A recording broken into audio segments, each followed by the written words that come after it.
سلام دوستان گلم، امیدوارم حالتون خوب باشه. امروز اومدم به فیلتر شکن به اسم بول وی پی ان.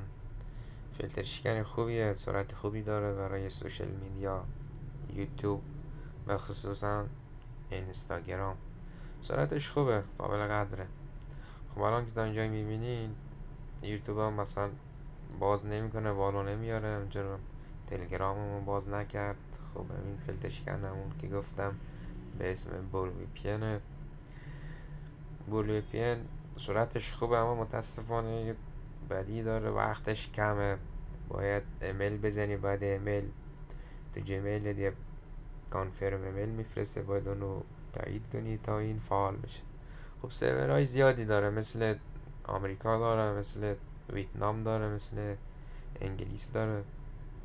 خب من فعلا اینا رو امتحان نکردم، شما اگه وقت دانستید امتحانش کنید. من فعلا همون ایتالیا رو میزنم.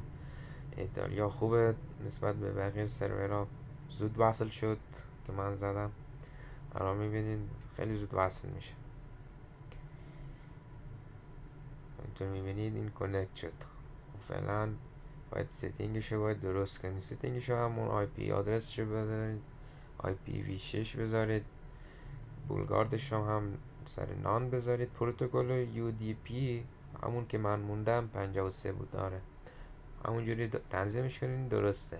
سرعت خوبی داره. تلگرام هم باز کرد، الان میرم این سری یوتیوب هم به این درست به شکل خوبی بازش میکنه. میبینید بدون کدوم بندش داره کار میده.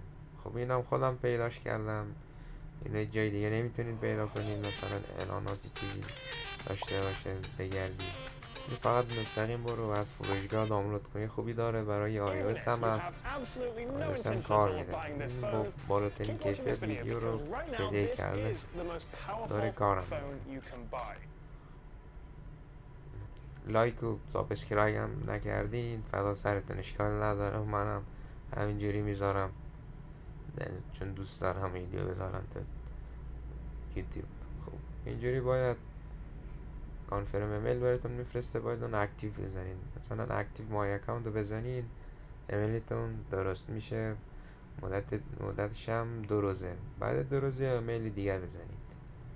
فیک ایمیل هم از تلگرام میتونید بردارید، توی برنامه فیلتر بلوپین رجیستر کنید. خب اینم بود وی پی ان من. تا وی پی ان